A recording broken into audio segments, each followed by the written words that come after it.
इस तकलीफ की घड़ी में, मुसीबत की घड़ी में जिन लोगों ने हमारा साथ दिया, संगठन का साथ दिया, उन सबको बहुत बहुत साधुवाद, बहुत बहुत धन्यवाद ज्ञापित करते हुए हम ये बताना चाहते हैं कि हमारे खिलाफ गलत अफवाहें फैलाई गई, हमारे खिलाफ गलत चीजें प्रचारित की गई सोशल मीडिया पे। चूंकि मीडिया उनका है, सोशल मीडिया पे उनके तमाम ऐसे लोग हैं, पालतू लोग हैं जो तब दिन भर यही काम करते रहते हैं, तो हमारे खिलाफ गलत चीजें प्रचारित कराई गई, हमारे ऊपर उसी तरीके से दोषारोपण कराया गया जिस तरीके से हमारे तमाम महापुरुषों को, तमाम हमारे बलशाली महापुरुषों को जो है राक्षस या असुर या इस तरह से अपमानित करने के लिए जो काम किया गया और हमारे ही लोगों से, उनके हमारे ही महापुरुषों के ऊपर हमारे ही लोगों के खिलाफ करने का काम किया गया। उसी तरीके से हमारे खिलाफ हमारे तरह तरह से जो है बातें फैलाई गई, मीडिया में खबर चलवाई गई, जबकि मैंने उन लोगों को कहा था, जो लोग आज वो बात मैं उस पर आज भी कायम हूं, और मैंने उन लोगों को कहा था जो संविधान विरोधी हैं, जो आरक्षण विरोधी हैं, जो हमारे महापुरुषों का अपमान करते हैं, हम उनको आज भी कहते हैं कि हमारे निगाह में खराब लोग हैं, वो गलत लोग हैं, और अगर हम उनसे हम अपने लोगों को आगाह करेंगे, आगाह करते रहेंगे। हमको सस्पेंड किया गया, हमारे खिलाफ FIR की गई, हमको जो सस्पेंशन का लेटर मिला उसमें लिखा गया कि आपने साधु संतों को हरामी कहा, आपने भगवतधारियों को हरामी कहा। हमने कहा नहीं, ये गलत आरोप लगाया जा रहा है। हमने उन लोगों को हरामी कहा है जो देश भारत के संविधान का विरोध करते हैं, जो संविधान में दिए गए आरक्षण का विरोध करते हैं, जो हमारे महापुरुषों का विरोध करते हैं। मैं उनको तब भी हरामी कहा था, आज भी हरामी कह रहा हूं, आगे भी हरामी कहूंगा। उसके लिए चाहे हमको जो भी कुर्बानी देना पड़े, हम ऐसे लोगों को, हम अपने लोगों को सावधान करेंगे जो जिनकी वजह से हमारा अस्तित्व है। अगर उन पर कोई वार करेगा हम उस पर वार करेंगे, हम उसका प्रतिकार करेंगे।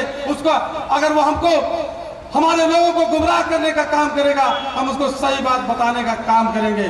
ये बातें जब हमने अपने उसमें दिया, स्पष्टीकरण में दिया कि हमने जो आरक्षण का विरोध करते हैं, जो संविधान का विरोध करते हैं, जो संवैधानिक व्यवस्था का विरोध करते हैं, जो हमारे महापुरुषों का अपमान करते हैं, मैंने उनके लिए शब्द प्रयोग किया है। उसके बाद अब ये तय नहीं हो पा रहा था कि क्या किया जाए, कैसे किया जाए, अब इनको सजा कैसे दी जाए। तो हमारे सस्पेंशन को, हमारे निलंबन को वापस लिया गया, लेकिन एक शर्त लगाई गई कि श्यामलाल निषाद का वेतन वृद्धि ना की जाए। मैं आप लोगों को बताना चाहता हूं कि न तो हमारा निलंबन सही था, न तो वेतन वृद्धि सही है। जिस तरह से निलंबन वापस हुआ है, उस तरह से गलत वेतन वृद्धि हमारी रोकी गई है। ये बीजेपी सरकार में तमाम ऐसे लोगों को, तमाम ऐसे अधिकारियों को मौका मिल गया जिनको हमने घुटने पे ला दिया है, जिनको घुटने पे ला दिया है, जिनको सोचते पीटते हुए काम करने के लिए मजबूर कर दिया है, उनको अवसर मिल गया, उन्होंने काम किया है। लेकिन ज्यादा दिन तक बीजेपी सरकार नहीं चलेगी, बीजेपी सरकार जाएगी, और जब हमारी सरकार आएगी, हमारे लोगों की सरकार आएगी, इस तरह से जो लोग काम किए हैं, इस तरह से जो लोग जेल गए हैं, इस तरह जो लोग सस्पेंड हुए हैं, उनको पुरस्कार दिलवाने का काम किया जाएगा। इसके लिए हम लोग संघर्ष करेंगे। ऐसे थोड़ा होता है कि हमको हमारे खिलाफ आरोप लगा देंगे, ठीक है, उनकी सरकार है, उनका प्रेस है, उनका सब कुछ है, तो आज हमारे ऊपर आरोप लगा दें, हमको अपमानित करा दें, हमको जेल में भिजवा दें, वो कुछ भी कर दें। हकीकत यह है कि जिस समय मैं स्पीच कर रहा था, मैंने यही कहा था कि आयोग तय करेगा कि हमको क्या बोलना है, क्या नहीं बोलना है। लेकिन गुंडाई जिस तरह से की गई, गुंडाई की गई, माइक छीनने का प्रयास किया गया, और माइक जो हमने नहीं दिया तो हमारे खिलाफ FIR और सस्पेंड कराने का काम किया गया। और हमारे घर पे, अब उसके बाद इंजीनियर घर पे हमारे गए, बिलिमी क्षेत्र के, हमने पूछा कैसे आए हो, कहे ना आपका नक्शा देखना है। हमने नक्शा दिखाया तो कहे नक्शा तो आपका बना हुआ है, लेकिन नक्शे के अनुरूप घर नहीं बना हुआ है। मैं मंच से दावे के साथ कह रहा हूँ जिलाधिकारी महोदय से और बिलिमी क्षेत्र के जितने भी अधिकारी, उनसे मैं बताना चाहता हूँ कि पूरे जनपद सुल्तानपुर में एक भी मकान जो है नक्शे के अनुरूप नहीं बना है। यहाँ तक कि भारतीय जनता पार्टी का कार्यालय, उसका नक्शा ही नहीं पास है जिसपे बना है। RSS कार्यालय जो बना है वो नक्शे के अनुरूप नहीं बना है। ये लोग हमारे ही घर का नक्शा क्यों देखने चले गए, दबाने के लिए, दबाव बनाने के लिए। लेकिन धन्य है आप लोगों को मैं सैल्यूट करता हूं कि आप लोगों के दम पे हम झुके नहीं, हम दिगे नहीं।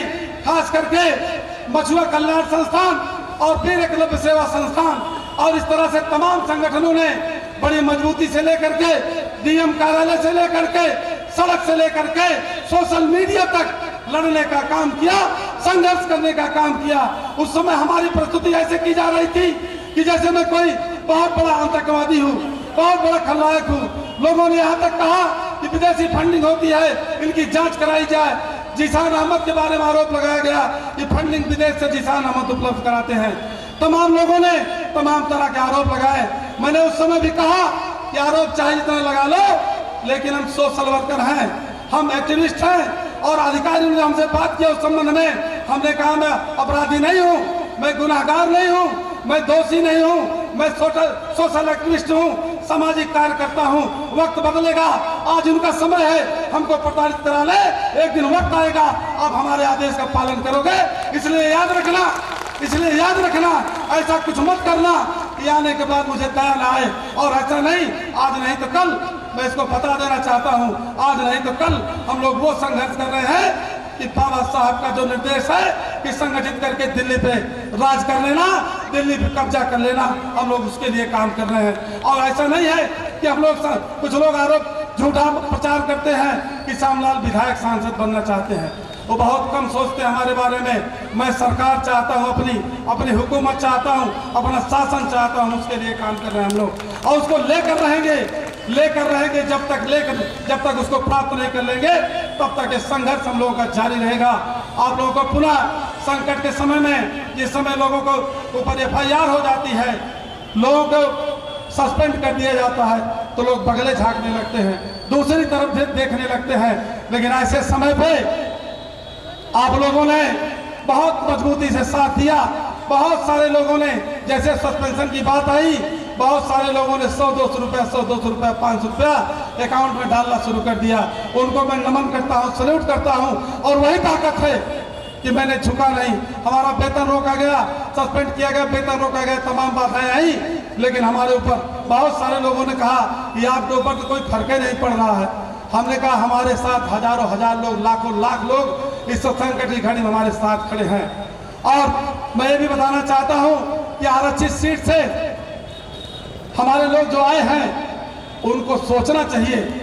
जिस तरीके से कादीपुर के विधायक जी ने माइक जो करके बड़े गर्व से कहा आरक्षित सीट से आए हैं, और जो भी लोग आरक्षित सीट से आए हैं, जो भी हमारे लोग वोट से आए हैं, मैं उनसे इतने निवेदन करूंगा कि आरक्षित सीट से आप इसलिए नहीं आए हो कि अपने बच्चों का पालन पोषण करो, अपना बड़की गाड़ी में चलो। आरक्षण आपको इसलिए मिला है, आरक्षण जितने भी हमारे लोग आरक्षित सीट से हैं, आरक्षण आपको इसलिए मिला है कि देश का, ये बात आप लोग कहते हैं आरक्षण कोई भीख नहीं है, गरीबी निवारण का कोई कार्यक्रम नहीं है। बिल्कुल सही बात है, आरक्षण न तो भीख है, न तो गरीबी निवारण का कार्यक्रम है, आरक्षण प्रतिनिधित्व की बात है।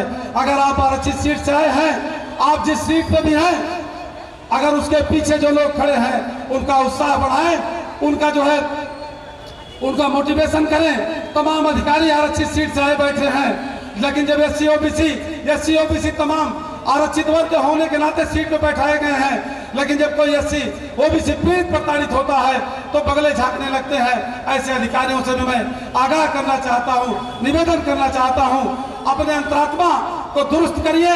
अगर नहीं, इसके लिए अगर जरूरत पड़ी तो हम लोग इसके लिए भी सत्याग्रह करेंगे कि जिसके लिए जिस जात के नाम पे, जिस वर्ग के नाम पे आप चुनाव जीत के आए हैं, उनके लिए कल्याण करने का काम करें, उनकी मदद करने का काम करें, उनके हित में आवाज उठाने का काम करें।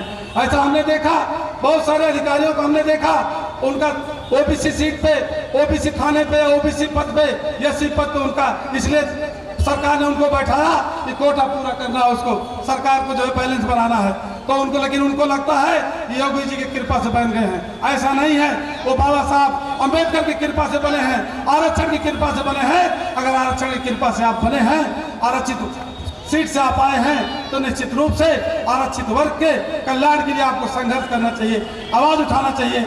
इसके साथ साथ बहुत बहुत धन्यवाद हम आप सबको देंगे।